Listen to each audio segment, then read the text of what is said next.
मदमुक्त हेबो ओडिशा या सबुठी चर्चा चली सरकार खूब शीघ्र बड़ निष्पत्ति नापे जाऊँगी जे ओडिशा किभली भाव में मदमुक्त हेबो आ मद को नहीं अनेक जगह अनेक अप्रीतिकर परिस्थिति देखा मिलूँ दुर्घटना अघटन घटुची तेबे ए सबूर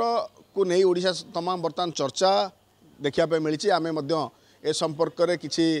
युववर्ग एवं किसी वरिष्ठ लोक मानकर मतामत बर्तमान लोड़ीलु कौन से कहते जे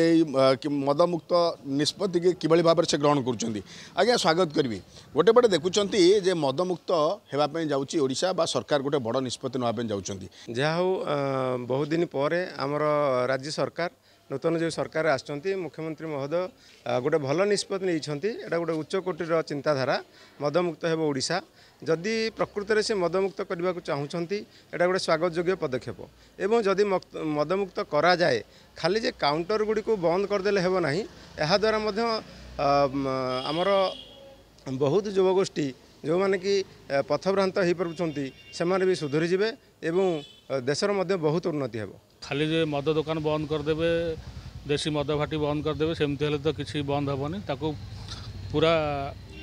माने पूरा ग्रास रु पूरा सर्वे करिकी ताको पूरा संपूर्ण लोप करदेले ओडिशा रु ताले सुस्थ ओडिशा सुस्थ समाज गठन पई साहाय्य हेबो। सुस्थ समाज सुस्थ ओडिशा गठन पे गोटे पटर बाट फिट आज्ञा गोटे देखुं जे मदर गोटे पटे राजस्व अधिका आसूला एवं ए परिप्रेक्षी में मदमुक्त होगापी सरकार योजना कर सरकार एथुरु हुए तो राजस्व किछि मात्रा रे आदाय करुथिले मध्य कुप्रभाव बेसी रही पारिवारिक कलह असामाजिक कार्यकलाप विभिन्न निशाखोर युवक मानकर उन्मुक्त कांड ये सबुगुड़ाक गोटे दृष्टि देखले से मद जागी किछि राजस्व पाउथिले सरकार किंतु यार किसी गोटे विकल्प व्यवस्था करवा दरकार गोटे सुस्थ समाज गठन पाई गोटे विकल्प व्यवस्था रहिबा दरकार। मद पीवा द्वारा लोकंर बहुत राजधानी डकायत चोरी एक्सीडेंट बहुत मात्रा होता है बहुत मात्रा बंद हो जो घर पारिवारिक विशृंखला होता ये मद जो होता अब ओडिशा सरकार पछरे नौ बहुत दिन पूर्व नवा कथा आज गुजरात दीर्घ मध्य 30-40 वर्ष है बोधे गुजरात में मद ना आशा एवं नेला किंतु एटा बहुत जोटा हो बहुत स्वागत योग्य समस्त स्वागत योग्य। प्रथमतः मदर कुप्रभाव समाज उपरे अतिरिक्त भाव पड़ुछि मुख्यतः देखा गले शारीरिक स्तर में आम जदि देखा प्रत्येक लोकर गोटे बैड इफेक्ट मद द्वारा पड़ुछि एवं से माने शरीर निज शरीर ध्यान न दे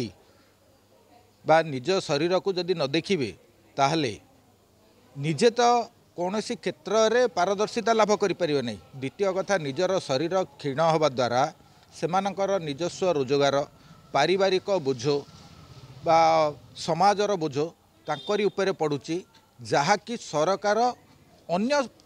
एक माध्यम द्वारा ताकू भरणा करपरिक आमर BSKY माध्यम रे सरकार लक्ष लक्ष टका खर्च कर से लक्ष लक्ष टका जदि बंद कर आमे जदि बंद करदेबा मद को ताहले लोकंकर शारीरिक असुस्थता बहुत मात्रा रे कमिजिव तेणुक से बाटर मध्य सरकार निश्चित भाव में किछि मात्रा रे जो व्यय करुँच अतिरिक्त अर्थ ताहा मध्य संचय हो पार जमी देखुं बुद्धिजीवी हूँ शिक्षित समाज हूँ से गोटे वार्ता रोचे जे मदमुक्त ओडिशा ही गोटे स्वागत योग्य पदक्षेप हो अंपटे देखा जे केवल राजस्व से बाटे आसिक समाज कल्याण लगुच ता नुहे यह परोक्ष गोटे समाज पे गोटे खराब प्रभाव पकाउछि एवं अनेक जो रही जमी पारिवारिक कलह कहुँ बा दुर्घटना कहुँ बा अनेक जो समस्या रही ये भी ये मदमुक्त ओडिशा द्वारा ये समस्यार गोटे पटे समाधान बाट बाहरी पार खोर्धार कमिशनर कम्युनिकेशन रमेश साहू कनक न्यूज।